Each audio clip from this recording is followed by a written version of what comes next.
Welcome to the deep dive. You know that feeling, right?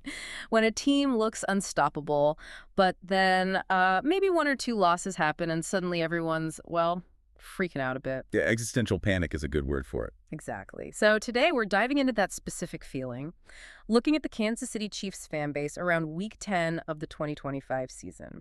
We're unpacking an article from Arrowhead Pride called Let's Argue. Right, and the mission here is to really get into the core arguments, these kind of hot takes that were flying around the Chiefs community. It's a great snapshot of, high expectations meeting mid-season jitters. It really is. And the article highlights four main areas of, let's say, intense discussion. Yeah, four pretty volatile topics that dominated things back then. Okay, so we've got math problems, arguments about team building philosophy, receiver rotations, and the usual suspect when things go wrong. The coordinator blame game. Always. Always. So let's start with the big one, the immediate panic button, the math. The first hot take is basically the whole season, not just the division, hinges on this upcoming game against Denver. It's that classic fan reaction, right? Everything feels like it's on the line. And look, the immediate stakes are real. If the Chiefs lose this game to the Broncos, Yeah. the article straight up says the division race is a wrap. Denver goes to 9-2, KC drops to 5-5. That's a huge gap with only, 6 weeks left? Okay, yeah, division title. I can see that being pretty much gone, but the whole season, that feels like a lot. Does the author push back on that part? Is there still a path? Yes, absolutely. And this is the crucial reality check the article provides. Yeah. Losing the division doesn't mean the season's over. Not even close, really. They argue the Chiefs still have a very clear path to the playoffs as a wild card. Okay. The projection in the piece is that 11-6 should definitely be enough to get in, no matter what Denver does. So, the Super Bowl dream isn't dead just because the division might be. But 11-6 feels maybe optimistic if you're sitting at 5-5 after a loss like that. The Right. anxiety isn't just about missing the division crown, is it? It's about slipping lower. Exactly. And that's where the detail really matters. The real worry kicks in if they finish 10-7. That's where the author says things get, and I quote, very murky. Murky how? What makes 10-7 so dangerous? Tiebreakers. That's the whole thing. According to the source, the Chiefs were potentially losing out on tiebreakers against several other teams fighting for those wildcard spots. Ah, okay. So it's not just your record, it's how you stack up head-to-head or in common games. Precisely. The article specifically mentions the Jacksonville Jaguars as one example. Look, a 10-win team missing the playoffs is rare, historically, but it can happen if the tiebreakers fall the wrong way. So losing to Denver means you potentially lose control. You're suddenly scoreboard watching, relying on other teams. That's where the real panic comes from, not just losing the AFC West title. That's the core of it. It's the loss of control over your own destiny. That's a different kind of stress than just, not getting the top seed. Okay, that makes sense. So the math is causing headaches. Let's shift gears to, well, philosophy, team building. This next hot take is pretty pointed. It's that Andy Reid and GM Brett Veach don't understand the purpose of a dynamic run game. Oof. Yeah, that's a direct shot at the top. Yeah. It's a fundamental criticism of how they've built the offense, especially recently. The feeling, at least according to this source, is that ever since they used that first-round pick on Clyde Edwards-Helaire back in 2020. Which didn't quite pan out as hoped. Right. Since then, the perception is they've treated running back as, a secondary position, almost interchangeable, something you don't need to invest heavily in. And you can see that in the draft strategy afterwards, can't you? You really can. Yeah. The article points out Veach consistently waited until the 7th round, Isaiah Pacheco in 22, Brashard Smith in 25. That sends a message, doesn't it? It says, we think we can find value late. We don't need a star here. But hang on, they've won Super Bowls with Pacheco playing a key role. They've had incredible offensive success without heavily investing there post-CEH. Is this critique fair, or is it just noise because the offense maybe wasn't, scoring 40 points every week? That's the tension, right? The argument isn't that the offense is bad. It's that it's not reaching its absolute terrifying potential. The critique is that maybe they rely too much on Mahomes pulling rabbits out of hats on 3rd and long. Because they don't have a run game to create easier situations. Sort of, Okay. or at least not a dynamic one consistently. A great running back, the argument goes, does more than just gain yards. They dictate favorable down to distance. They take pressure off the QB, off the line. They make linebackers hesitate. It changes the whole defensive calculus. Okay, I see the point. And this philosophy debate wasn't just theoretical. There was a specific instance mentioned, right? The Brees Hall trade rumor. That seems to crystallize the whole argument. It really does. It's a perfect test case. So the reports were, the Chiefs offered the Jets a fourth-round pick for Hall. And Brees Hall is undeniably a dynamic, potentially game-changing back. What happened? The Jets wanted a third-rounder. Hmm?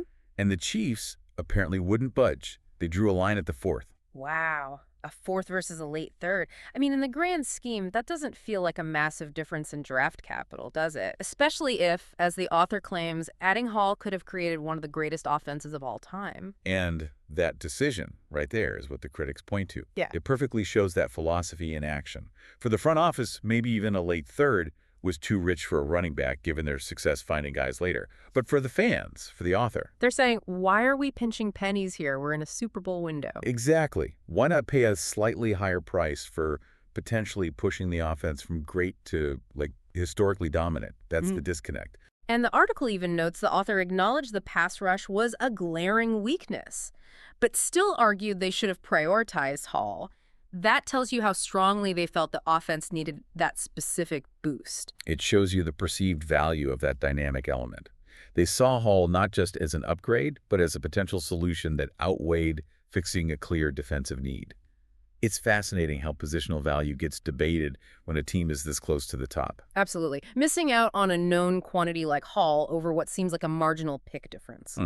Yeah, you can see why that would frustrate people hungry for just total domination. Okay, so from the big picture strategy, let's zoom in on personnel usage. The third hot take concerns the receivers. Specifically, the idea that Tyquan Thornton should be getting snaps, maybe even taking them from established guys like Xavier Worthy or Hollywood Brown. What's the story with Thornton? Well, Thornton became kind of a focal point because he showed flashes when he had to play. The article notes his snaps went down when the receiving core was fully healthy, but there was a stretch, apparently due to an injury to Worthy and maybe a suspension for Rashee Rice, where Thornton was forced into the lineup. And according to the source, he excelled. Excelled how? What did he bring that made fans clamor for him? The deep ball. That was the key thing. He apparently connected with Mahomes downfield consistently. And this was something fans and the media felt had been missing from the offense for the last 2 years. He provided that vertical stretch. The element that forces defenses to back off, opens things up underneath. Precisely. That immediate take-the-top-off threat. So if he was doing that effectively, why would his snaps decrease when everyone else got healthy? That seems counterintuitive if you're trying to maximize the offense, which leads us to the conspiracy theory section. Sort of, yeah. The wait-and-see theory, as the article frames it, is the fan cope, maybe. The hope, the belief that Reed and his staff aren't benching him out of incompetence, but are actually being clever. Like they're deliberately holding him back, saving him. Exactly. Saving the deep ball threat as a secret weapon to unleash it, when opponents least expect it. Maybe in the playoffs, maybe a big division game down the stretch. Keep it under wraps. That's optimistic. It assumes a level of strategic foresight that maybe isn't always there. It's easier to believe the coach has a master plan than to think they might just be making a questionable personnel decision. It's a coping mechanism, for sure. But it speaks to the desperation to see that explosive element return consistently. Okay, that faith in the coaching staff has its limits, though. Which brings us neatly to our final hot take, the one that always surfaces when an offense isn't perfect. Oh, yeah. Time to talk about the offensive coordinator. Matt Nagy. The call was fire him. Standard stuff, maybe. But the article defends him, right? Paints a situation as kind of unwinnable. Yeah, unfair and a lose-lose situation are the terms used. It's a really interesting perspective on the OC role under a coach like Andy Reid and with a QB like Patrick Mahomes. What makes it lose-lose? Lay that out. Okay, so it boils down to this. Yeah. When the offense struggles, even slightly, Nagy gets all the blame. He's the designated scapegoat, the public face of the offensive struggles. He's the OC. It's his unit. But when the offense is firing on all cylinders, when it looks amazing, he gets, according to the source, zero praise. Because who gets the credit then? Reid, the play-calling genius, and Mahomes, the guy making impossible throws. Exactly. All the credit flows upwards to the established legends.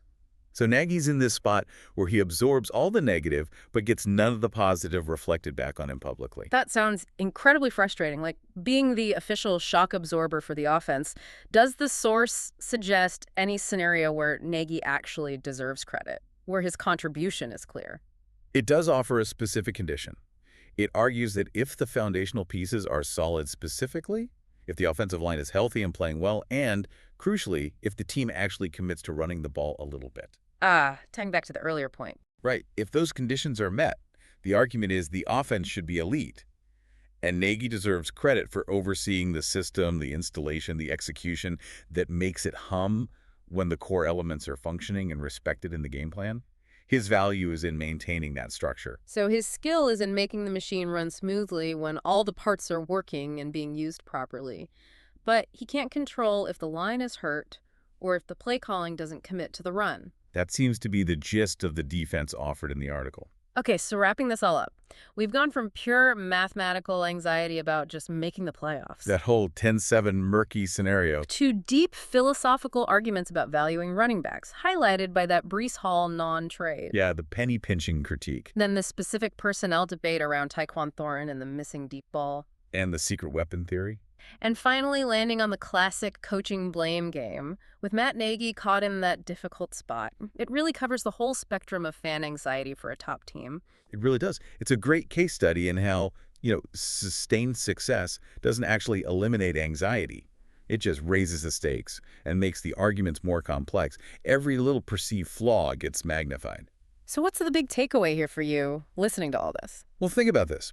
The discussion we just had, based on that source, really zeroed in on the difference between losing the prestige of a division title versus the actual mathematical threat of missing the playoffs via tiebreakers.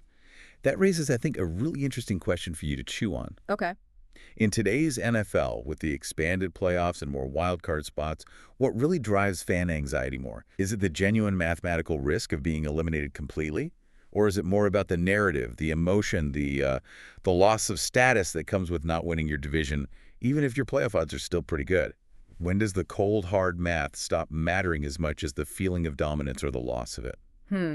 Math versus narrative.